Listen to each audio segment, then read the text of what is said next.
இன்னைக்கு கூட பத்திரம் பதிஞ்சிருக்கோம். அந்த இதுக்கு எந்த தடையும் கிடையாது, எதுவும் கிடையாது.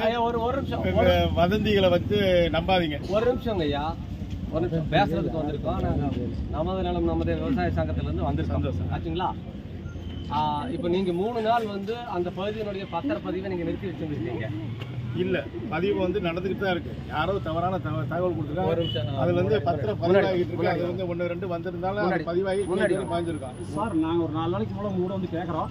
நான் சொல்லியிருக்க மாட்டேன், நான் சொல்லலை, பதிவு மாட்டேன்னு சொல்ல யாருமே சொல்லலை. யாரோ தவறான நியூஸ் உங்களுக்கு கொடுத்துருக்காங்க. அதை வச்சு நீங்கள் வந்து இவ்வளோ தூரத்துக்கு உங்களுடைய வேலையில் விட்டு வந்துருக்கு. நல்லபடியாக ரெகுலராக இன்னைக்கு கூட பாஞ்சிருக்கேன், பார்த்துக்கோங்க.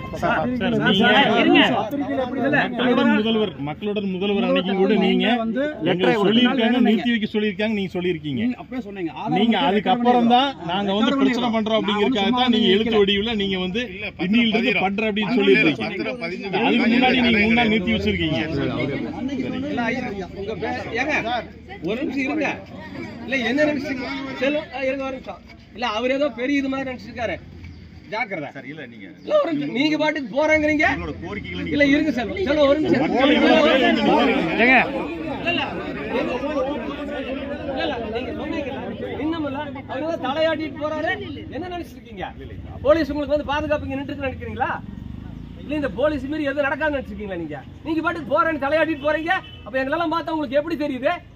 எப்படி தெரியுது? மாத்தி மாத்தி பேசிட்டு இருக்கீங்க. பேசிட்டு இருக்கும்போது போறேங்கறீங்கல்ல, எங்க போவீங்கல்ல? ஏங்க பேசாதீங்க. இல்ல நாங்க பேசிட்டு இருக்கும்போது நீங்க தலையாடி இப்படி சொல்லிட்டு போனோம்னா அது அப்படியே கேட்டு இருக்கிறதுக்கு எங்களால பார்த்தா உங்களுக்கு அப்படி தெரியுதாக்கு? கேட்கறதுக்கு ஒழுக்கமா பதில் சொல்லுங்க. கம்ப்ளைண்ட் ரெடி பண்ணி வச்சிருக்கிறோம். இதே செல்வம் உங்க மேல எஃப்ஐஆர் போட்டு ரிமாண்ட் பண்ண ஞாபகம் வச்சுக்கோங்க. இல்லன்னா செல்வத்துக்கிட்ட தொங்கிட்டு இல்ல, ஆன்லைன்ல கம்ப்ளைண்ட் ரெஜிஸ்டர் பண்ணிட்டு நான் ஹைகோர்ட்ல டைரக்ஷன் வாங்கிட்டு வந்துருவேன். என்ன நினைச்சு பேசிட்டு இருக்கீங்க? உங்க பேர் என்ன முதல்ல சொல்லுங்க. செல்வம் ஒரு நிமிஷம். முதல்ல அவரு வந்து சரியா நடந்துக்கணும் பாருங்க. உங்களோட கடமை என்ன? அவரு இப்படி காட்டிட்டு இன்னைக்கோட பண்ணிருக்கா போறேன் அப்படின்னு போனா முதல்ல அவர் உள்ள போறேன்னு சொல்லக்கூடாது. நாங்க வேலையில்லாத வந்து திறமை நின்று இருக்கோமா?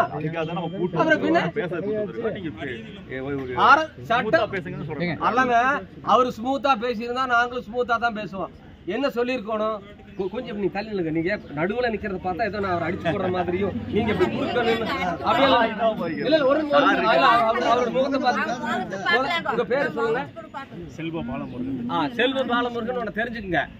நீங்க இந்திய அரசியலமைப்பு சட்டப்படி அரசு பணியாளராக நியமிக்கப்பட்ட ஒரு அரசு பணியாள். உங்களுக்கான ஊதியத்தை அரசு எங்களுடைய வரிப்பணத்திலிருந்து வழங்குகிறது. சட்டப்படியான ஆட்சி நடக்குது. உங்களுடைய வேலை ஒவ்வொன்றும் சட்டப்படியா இருக்கும். உங்க வேலை மட்டுமில்ல, இவங்க வேலை உட்பட சட்டப்படி பண்ணலன்னா என்ன ஆகுங்கிறது இவங்களுக்கு தெரியும். இப்பதான் உன்னை நாங்க பயிற்சி கொடுத்துருக்கோம். புரியுதா? நீங்களும் அதை ஞாபகம் வச்சுக்கோங்க. நீங்க ஒன்னும் கடவுள் இல்ல, அல்லது நீங்க ஒன்னும் அரசர் இல்ல. நாங்க ஒன்னும் உங்ககிட்ட பிச்சை கேட்டு வந்த ஆளுங்க இல்ல. புரியுதா? நீங்க இந்த டாக்குமெண்ட் ரைட்டர் பேசுற மாதிரி எல்லாம் பேசுறீங்கன்னா வேற விதமாய் போயிடும். அதை நீங்க ஞாபகம் வச்சுக்கோங்க. இப்போ போலீஸ் வந்திருக்கிறது வந்து மாவட்ட நிர்வாகத்துக்காக. இன்னும் இவங்க கிட்ட கேள்வி கேட்டா இவங்க பதில் சொல்ல வேண்டி இருக்குது. நான் பரவாயில்ல நுட்டி வச்சிருக்கிறேன். புரியுதா? நீங்க இப்படி ஆட்டிட்டு உள்ள போய் உட்கார்ந்துட்டு நீங்க மாமூல் வாழ்க்கையை தொடர்ந்துக்கலாம் நினைக்க வேண்டாம். எல்லாம் வச்சிருக்கிறோம். உங்களை டிராப் பண்றதுக்கு எங்ககிட்ட 10 வழி இருக்குது. அது ஞாபகம் வச்சுக்கோங்க. நாங்க தான் ரெஜிஸ்டர் ஆபீஸ்க்கு வரணும். உங்களை டிராப் பண்றதுக்கு இந்த வாரத்தில் பண்ணி போடுவேன், வேற விவகாரத்துல. அது எங்களுக்கு தேவையில்லை. ஒழுக்கமா இதுக்கு பதில் சொல்லி சரியா பண்ணிட்டு போனீங்கன்னா பிரச்சனை முடியும். அதை ஞாபகம் வச்சுங்க. எதுக்காக நீங்க வந்து ரெஜிஸ்டர் பண்ண மாட்டேன்னு சொன்னீங்க?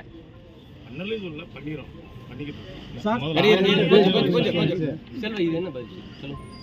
அவர் சொல்ற பதில் 3 நீங்களே இருந்தீங்க சார். உங்க முன்னாடி ஒரு டைம்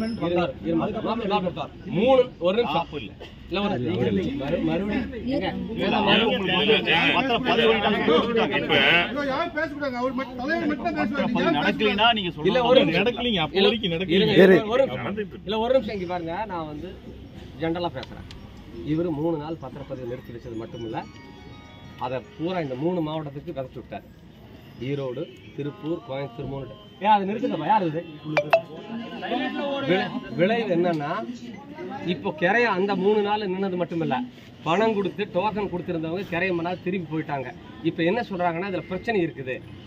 நாங்க 2 வருஷம் போராட்டம் நடத்தி அதெல்லாம் சொல்ல வேண்டாம். அது இங்க லோக்கல்ல இருந்த பிரகாஷுக்கு தெரியும். என்ன ஏன் பிரகாஷ் எப்படி போராட்டம் நடத்தினா யார் யார் வந்தாங்க நடத்தி நிலம் எடுக்கிறது இல்லைன்னு சொல்லி போட்டு பாராளுமன்ற உறுப்பினர் வந்து ஆர்டிஓவும் வந்து மக்கள் மத்தியில் குடியூர் கூட்டத்தில் நாங்கள் எடுக்க மாட்டோம், விவசாய நிலத்தை எடுக்க மாட்டோம், நாங்கள் உறுதி கொடுக்குறோம் அப்படின்னு சொல்லிட்டு மீதி இருக்கிற நிலத்துக்கு அந்த 900 ஏக்கருக்கு பேசிக்கலாம், டிட்கோ சேர்மனை வர சொல்லி பேசிக்கலாம். நாங்கள் அதெல்லாம் ஒரு முடிவு பண்ணியாச்சு. இயல்பு வாழ்க்கை திரும்பிட்டு இருக்குது. இந்த பிரச்சனைக்கு அப்புறம் அப்போ தான் ஒவ்வொன்றா வர்றாங்க. நீங்கள் அன்னூர்லேருந்து கோயம்புத்தூர் போகிற வழியில் 1/2 கிலோமீட்டர் தானா ஏக்கரா 1 கோடி ரூபாய், மெயின் ரோட்டில் வந்தால் 3 கோடி ரூபாய் 4 கோடி ரூபான்னு போகுது. அங்கே 40 லட்சம் கூட போகிறதில்ல. என்ன காரணம்னா இந்த இளவெல்லாம் தான் காரணம். இதிலிருந்து மீண்டும் இப்போ தான் ஓரளவுக்கு வந்துட்டு இருந்தோம். இவர் 3 நாள் பண்ண வேலை இப்போ மொத்தமாக வியாபாரம் படுத்து போச்சு. இனி இதுல இருந்து மீண்டும் எந்திரிச்சு இனி ஒருத்த வந்து பூமி வாங்க வருவானா இல்லையான்னு தெரியாது. சும்மா அப்படி சொல்லிட்டு நான் பண்ணல பண்ணிட்டு அப்படி போறதுக்கு வந்து நாங்கெல்லாம் ஒண்ணு காதுல பூ வச்சுட்டு இருக்கல, கடுப்புல இருக்கிறோம். இதனுடைய விளைவு இந்த மக்களுடைய பொருளாதாரம் மண்டையடி ஆயிப்போச்சு. இதனுடைய பின்விளைவு என்னன்னா வெறும் பொருளாதாரம் மட்டும் இல்ல, இவங்க வாழ்விலேயே பாதிக்கக்கூடிய அளவுக்கு ஆயிப்போச்சு. ஒரு பொண்ணு கொடுக்குற இடத்துல கட்ட இடத்துல வந்து இவங்க எல்லாம் சிப்காட்ல போகுமாமா, இந்த பூமியை நம்பி போய் என்ன பண்றது, இங்க பொண்ணு கொடுத்து என்ன பண்றது, இங்க பொண்ணு கட்டி என்ன பண்றதுங்கிற அளவுக்கு இவங்க வாழ்க்கை பாதிக்கப்பட்டிருக்குது. இவ்வளவு பெரிய ஒரு அயோக்கியத்தனத்தை பண்ணி போட்டு ஒண்ணுமே இல்லாத வந்தோன்னே இப்படி காட்டிட்டு அவர் போறேங்கிறது நாங்க சாதாரண எடுத்துட்டு போக முடியுமா? 324 BNS 324 பழைய IPC 425 26 27 440 இந்த செக்ஷன்ல அவர் மேல நாங்க இப்ப கம்ப்ளைண்ட் கொடுக்குறோம். நீங்க எஃப்ஐஆர் போடணும். இந்த கூட்டம் அப்படியே அங்க ஸ்டேஷனுக்கு வரும். அவர் போகட்டும்.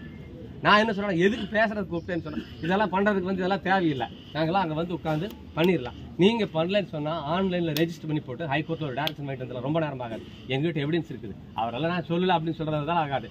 ஒரு வாய்ப்பு, செஞ்ச தப்பை திருத்திக்கிறதுக்கு ஒரு வாய்ப்பு. பாதிக்கப்பட்ட மக்கள் இருக்காங்க, அதுக்காகத்தான் பாலமுருகன் சரிதான் சொல்றாங்க, பாலமுருகனுக்கு ஒரு வாய்ப்பு கொடுத்துருக்கிறோம். இந்த பஜனை எல்லாம் பாடிட்டு இருந்தா அது மற்றவங்க கிட்ட நடக்கும், எங்கிட்ட அதெல்லாம் நடக்கவே நடக்காது. இல்ல இதுல குறுக்கு வெளியில போய் பண்றதுன்னு சொன்னா 24 மணி நேரத்தை பாலமுருகனை டிராப் பண்ணிடுவோம். எங்ககிட்ட ஆள் இருக்குது, எங்ககிட்ட திறமை இருக்குது, அவர் என்ன வாங்குறாருன்னு எங்களுக்கு தெரியும். நாங்க அந்த வழிக்கெல்லாம் போவே இல்லை. இது மக்கள் போராட்டம், தனிப்பட்ட பகையால ஒன்றும் கிடையாது. இவர் பண்ண வேலை எவ்வளவு பெரிய பாதிப்பு ஏற்படுத்திருக்குன்னு சொல்லணும். சட்டப்படி இருக்கு சொத்தளிப்பு, இவர் பண்ண வேலை சொத்தளிப்பு சட்டப்பிரிவில் இருக்குது. இப்ப என்ன சொல்றீங்க பாலமுருகன், சொல்லுங்க பாலமுருகன், நீங்க பத்திரம் பதிஞ்சுக்கலாம். அது நீங்க சொல்ல வேண்டியதில்லை. உங்க ஒரு நிமிஷம் இருங்க, உங்க தயவுல ஒண்ணு நாங்க பத்திரம் பதிய வேணுங்கிறது இல்ல. பாலமுருகனுடைய தயவெல்லாம் எங்களுக்கு ஒண்ணு தேவையில்லை. சட்டம் நீங்க பண்ணித்தான் ஆகணும், புரியுதா? பண்ணிக்கலாம்னு சொல்றதுக்கு உங்ககிட்ட கேட்கறதுக்கு வரல. நீங்க அப்படி நினைச்சிருக்கீங்களோ? 3 நாள் நீங்க வந்து பத்திரப்பதிவு ஏன் நிறுத்தி வச்சீங்கன்னு கேட்கறது தான் இங்க வந்திருக்கோம். உங்க 3 நாள் பத்திரப்பதிவனுடைய விளைவு வருஷ கணக்குல எதிரொலிக்கும். அவங்களுடைய பொருளாதாரத்துல மண்டையடி அடிச்சிட்டீங்க. நீங்க எதுக்காக பண்ணீங்கன்னு நாங்க தெரிஞ்சுக்கணும். உங்க பின்னணியில யாரு உங்களை சொல்ல சொன்னது? இந்த வேலைக்கு பின்னணியில இருந்தது யாரு? மேலிடம் சொன்னீங்க, அந்த மேலிடம் யாரு?